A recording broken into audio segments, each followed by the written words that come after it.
The void hummed, a cosmic lullaby Elara Vance had grown intimately familiar with over years crisscrossing the galaxy. Tonight, however, the lullaby turned into a banshee's wail as alarms blared and the rusty bucket shuddered violently. Asteroid. Field, she guessed, or maybe just space debris. The bucket wasn't exactly known for its state-of-the-art navigation. With a final, teeth-rattling crash, the ship slammed into solid ground, pitching Elara from her bunk. Well, that was rude, she muttered, picking herself up. Xylos, according to the nav charts, a planet primarily inhabited by the Kryll, aquatic militarists with a penchant for rigid protocols and zero sense of humor. This was going to be fun. Bracing herself, Elara popped the emergency hatch and stepped out onto the Xylosian landscape. A world of perpetual twilight greeted her, dominated by black sand and shimmering oily pools. In the distance, towering structures that resembled colossal obsidian beehives rose against the dim sky. And surrounding the crash site? Kryll. Lots, and lots of Kryll. They were imposing, to say the least. Imagine heavily armored lobsters standing upright, wielding laser rifles, and you're halfway there. Their chitinous shells gleamed under the weak sunlight, and their multifaceted eyes stared with unnerving intensity. As Elara took a step forward, a Kryll officer, distinguishable by an even shinier shell and a disturbingly large pincer, snapped something in their guttural language. Elara grinned. Well, hello there, sorry about the unscheduled visit. Ship trouble, you know how it is. The Kryll officer tilted its head, mandibles clicking. Protocol violation number 1, she figured. But hey, when had Elara Vance ever been one for protocols? Communication with the Kryll proved challenging. Elara quickly learned that a casual wave was interpreted as a declaration of war, a shrug signified abject surrender, or possibly a complex assassination plot, and any attempt at humor was met with stony silence, followed by intense scrutiny. Their language, a series of clicks, whistles, and guttural growls, sounded less like conversation and more like a malfunctioning plumbing system. The Kryll hierarchy was, as expected, rigidly structured. Every aspect of their lives, from their diet of algae paste to their synchronized swimming exercises, Elara caught a glimpse of this during an unauthorized exploration, was governed by an intricate set of rules and regulations. Disobeying even the most minor decree resulted in swift and, according to the bucket's translation matrix, rather unpleasant consequences. Elara soon found herself in front of the Kryll High Command. A dimly lit chamber filled with Kryll elders, their shells even shinier, and their pincers even larger than the officers she met upon arrival. The air hung heavy with the scent of brine, and something vaguely metallic. One of the elders, its voice a deep, resonant rumble, addressed her. Human, explain your irregular arrival. Elara leaned back, trying to appear nonchalant despite being surrounded by heavily armed crustacean overlords. Like I said, ship trouble, bit of space debris, navigational hiccup, the usual. No harm done, right? A ripple of clicks and growls echoed through the chamber. Apparently, no harm done was not a universally accepted assessment. Your demeanor, another elder rasped, is unacceptable. You display a distinct lack of respect for Kryll authority and a disturbing tendency towards levity. Elara raised an eyebrow. Levity? Is that even a crime around here? I thought conquering planets was more your thing. The chamber fell silent. She probably shouldn't have said that. The Kryll clearly valued order, discipline, and unwavering adherence to protocol. Elara, on the other hand, valued comfortable socks, a good cup of coffee, which she sorely missed, and the occasional sarcastic remark.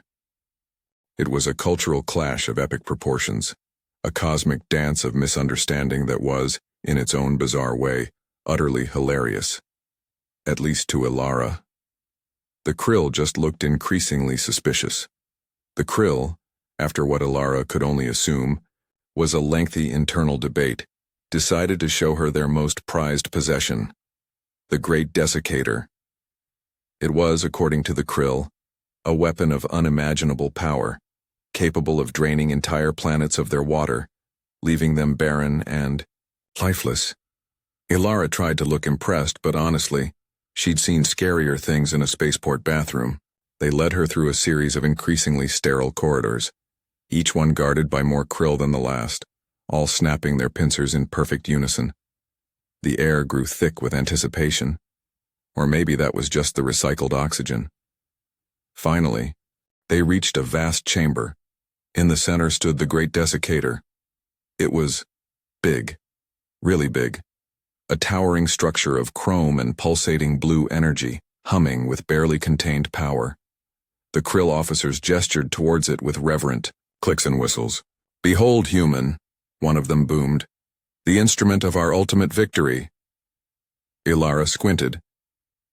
"Is that a giant hose?" The Kryll commander sputtered, his gills fluttering in what Elara guessed was outrage. "Hose? This is the great Desiccator. It harnesses the very essence of dehydration. It can—" He paused, seemingly lost for words. "It desiccates greatly." Elara circled the machine, tapping on a few panels. "Huh. Looks kind of familiar." As Elara walked around the device, she noticed some very familiar components. A large reservoir, a complex system of tubes and filters, and a nozzle that looked suspiciously like something she used to, well, back on Earth. The Kryll watched her every move, their beady eyes narrowed with a mixture of pride and suspicion. Elara stopped, a slow smile spreading across her face. "Wait a minute," she said. "I know what this is. I haven't seen one of these in ages." She turned to the Kryll, her eyes sparkling with amusement. "You guys wouldn't happen to have a giant pile of lemons lying around, would you?" The Kryll exchanged confused glances. Lemons? What did citrus fruit have to do with planetary desiccation? The commander stepped forward, his voice laced with hostility. "Human, are you mocking us? This is a weapon of immense power, not some culinary device." Elara shrugged, completely unfazed. Okay, weapon of immense power, sure. But I'm pretty sure I used to have one of these in my backyard back on Earth, though admittedly ours was a bit smaller." She patted the side of the great Desiccator. "Seriously though, where do you guys keep the lemons?" The Kryll were growing increasingly agitated. Their prized weapon, the symbol of their military might, was being casually dismissed as some kind of garden appliance. The whispers and clicks grew louder, more frantic. Elara's nonchalant attitude was unsettling, her lack of fear bordering on insulting. The Kryll commander approached Elara, his pincers snapping menacingly close to her face. "Human," he hissed, "explain yourself. What do you know of the great Desiccator? And why do you keep mentioning lemons?" Elara just grinned. "Oh, you're gonna love this." Elara, ignoring the Kryll's increasingly frantic protests, began to tinker. She pulled out a multi-tool from her seemingly bottomless cargo pants and started fiddling with the Desiccator's control panel. The Kryll commanders recoiled in horror, convinced she was attempting to amplify its destructive capabilities. "Human, cease this tampering at once," one of them shrieked, his voice echoing through the chamber. "You are endangering the entire planet." Elara, of course, paid them no mind. She muttered to herself as she worked, disconnecting wires and rerouting power conduits. Needs a little adjustment here, a tweak there, and bingo. To the Kryll, it looked like she was randomly dismantling their prized weapon, but Elara knew exactly what she was doing. She was repurposing it. What the Kryll didn't understand was that Elara wasn't trying to enhance the Desiccator's planet-killing abilities. Instead, she was ingeniously, or perhaps foolishly, modifying it for a far more refreshing purpose. She reconfigured the filters, rerouted the main power source, and even managed to realign the giant nozzle. The Kryll watched in disbelief as their ultimate weapon was systematically taken apart. Their military precision, their rigid protocols, all seemed utterly useless in the face of Elara's, well, her lack of any discernible plan. They could only assume she was mad or perhaps a genius, though they heavily leaned towards the former. The Kryll commander, his patience wearing thin, finally grabbed Elara's arm. "Human, what is the purpose of this madness? Explain yourself before we are forced to—" He sputtered, unable to articulate the consequences of such blatant disrespect. Elara simply smiled, a glint of mischief in her eyes. Almost. There. She gave the machine one final adjustment, a satisfying click echoing through the chamber. Then she stepped back, dusted off her hands, and gave the Kryll a triumphant grin. "All right, boys and girls," she announced. "Showtime." She pressed a large, conveniently placed button on the side of the great Desiccator. The machine shuddered, whirred, and then something unexpected happened. The great Desiccator, once a symbol of Kryll power, sputtered to life with a sound unlike anything they'd ever heard. A gentle hum mixed with a soft, almost musical gurgle. A strange, golden liquid began to flow from the enormous nozzle, filling the chamber with an unfamiliar, citrusy aroma. The Kryll commanders stared, their multifaceted eyes wide with a mixture of confusion and terror. This was not the end of the world they had envisioned. The liquid cascaded down, forming a growing pool on the floor. It wasn't the life-draining vapor they expected, but something else. Something yellow. One brave, or perhaps foolish, Kryll soldier cautiously dipped a tentacle into the pool and brought it to his mouth. His eyes widened further, if that was even possible. He made a series of gurgling noises that, loosely translated, meant, "What is this delightful concoction?" The news spread like wildfire through the Kryll ranks. Soldiers abandoned their posts, officers forgot their duties, and the entire militaristic structure of Xylos teetered on the brink of collapse.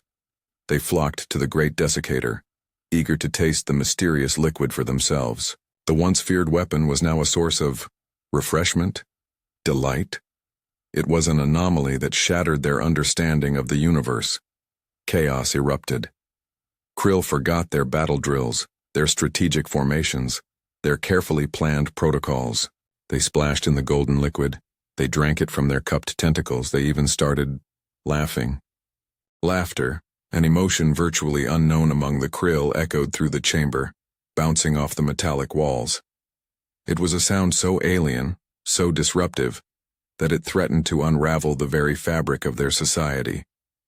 The Kryll elders, witnessing this unprecedented display of frivolity, were aghast. They tried to restore order, to remind their people of their martial traditions, but their words were drowned out by the joyous gurgling and splashing. The great Desiccator, intended to be a tool of annihilation, had become a catalyst for a planetary pool party. The irony was not lost on Elara, who watched the scene with a mixture of amusement and mild concern. Had she gone too far? The consequences of Elara's actions rippled through Kryll society like a seismic wave. The rigid hierarchy began to crumble as lower-ranking soldiers openly disobeyed their superiors, preferring to frolic in the golden liquid. The economy ground to a halt as workers abandoned their stations to join the impromptu celebration. Kryll, a species defined by order and discipline, were now a society in delightful disarray, all thanks to a human and a repurposed doomsday device. The Kryll had never faced an enemy quite like lemonade. Elara watched the Kryll, now completely drenched and giddy, with a sly grin. She gave a little shrug. "Well, folks," she announced, her voice echoing through the chamber, "that's lemonade, freshly squeezed." She gestured towards a crate she'd managed to salvage from the rusty bucket, a crate now conspicuously empty. "Made with real lemons. Apparently, they're a big hit." A Kryll elder, still dripping with lemonade, approached her cautiously. "Lemons?" he gurgled, his voice filled with confusion. "These lemons were the source of your modifications?" Elara nodded, unfazed. "Yep. Found 'em in my ship. Thought you guys might appreciate a little zest in your lives." The Kryll commanders exchanged bewildered glances. This human, this Elara, had taken their ultimate weapon, a device capable of draining entire planets, and turned it into a giant beverage dispenser. The sheer absurdity of it all was almost too much for their logical minds to comprehend. But one question remained. "But why?" another commander finally asked, his voice a mix of awe and disbelief. Why transform the great Desiccator into this? Elara chuckled. Well, she said, when life gives you lemons, you make lemonade. Besides, she added with a wink, it seemed like you guys needed to lighten up a little. The Kryll stared at the gigantic lemonade maker, then at Elara, then back at the lemonade. The implications of her actions began to sink in. This wasn't just a prank or a bizarre act of rebellion, it was a complete and utter reinterpretation of their most sacred technology, and strangely enough, they kind of liked it. The initial shock that paralyzed the Kryll began to thaw, replaced by something unexpected. A grudging respect bordering on loyalty. They'd witnessed Elara's, let's call it, ingenuity, firsthand. Her complete disregard for their established order, her casual repurposing of their most powerful weapon. It was either madness or brilliance. Or maybe, just maybe, a bit of both. The Kryll, after all, were militarists. Strategy, resources, and advantage were paramount. As the initial sugar rush subsided, a senior commander, still sticky with citrus, croaked, "This lemonade, it is refreshing." He paused, considering the implications. Perhaps strategically refreshing? Another Kryll added, "Imagine warriors revitalized mid-battle, morale boosted by citrus, enemies disoriented by unexpected sweetness." The Kryll minds, so adept at tactical analysis, began to see lemonade not as an abomination, but as a revolutionary asset. Forget draining planets, now they could conquer them with hydration. The idea, absurd as it was, held a certain appeal. Elara, sensing the shift in sentiment, seized the moment. "See?" she said, clapping her hands together. "I knew you guys would come around. Lemonade is the future, trust me." And surprisingly, they did. Or at least, they were willing to entertain the possibility. This strange human had, after all, managed to completely upend their understanding of, well, everything. Thus began Elara's unlikely reign as a cultural icon on Xylos. No longer a prisoner, she was now a revered, if somewhat baffling, figure. The Kryll, ever eager to learn new strategies even if they involved sugary beverages, were all ears. And Elara, never one to miss an opportunity for a captive audience, began her lessons on the strange and wonderful customs of Earth. "All right, class," she announced, standing before a group of Kryll commanders, a whiteboard filled with diagrams behind her. "Today's lesson, the art of the barbecue. Step 1, acquire meat. Step 2, apply fire. Step 3, she grinned mischievously, profit." The Kryll diligently took notes, their gills fluttering with a mixture of confusion and anticipation. The universe as they knew it had been irrevocably changed, and it all started with a crash landing, a crate of lemons, and one very resourceful human. And so, the Kryll incorporated lemonade into their military operations with unsettling enthusiasm. Gone were the days of solely calculated assaults and emotionless strategy. Now Kryll warriors charged into battle, not just with plasma rifles but with specialized lemonade dispensers strapped to their backs. They launched citrus strikes, showering enemy planets with icy blasts of lemonade, the unexpected sweetness causing widespread confusion and tactical disarray. Reports flooded in from across the galaxy, entire fleets incapacitated by brain freeze, battle lines dissolving into sticky chaos. It was a new era of warfare, one where the most potent weapon was a refreshing citrus beverage. Elara, now adorned in Kryll ceremonial garb, modified, of course, to include extra pockets for lemon wedges, watched the chaos unfold with a satisfied smirk. From her perch atop the newly renamed Citrus Command Center, she surveyed the landscape, a half-empty glass of super-concentrated lemonade in hand. "Not bad for a girl who just wanted to get off this rock," she muttered to herself. But Elara Vance was never one to rest on her laurels. "All right, Kryll," she boomed, her voice echoing across the training grounds. "Time for lesson 2. Prepare yourselves for the glorious, the magnificent ice cream." A collective gasp rippled through. The Kryll ranks. If lemonade had revolutionized warfare, what unimaginable power could ice cream unleash? The Kryll looked at each other, their bulbous eyes wide with anticipation and a hint of trepidation. The universe, it seemed, was about to get a whole lot colder and a whole lot sweeter. And somewhere, amongst the stars, Elara Vance smiled, already envisioning the chaos that would ensue when the Kryll discovered the strategic advantages of a well-placed ice cream headache.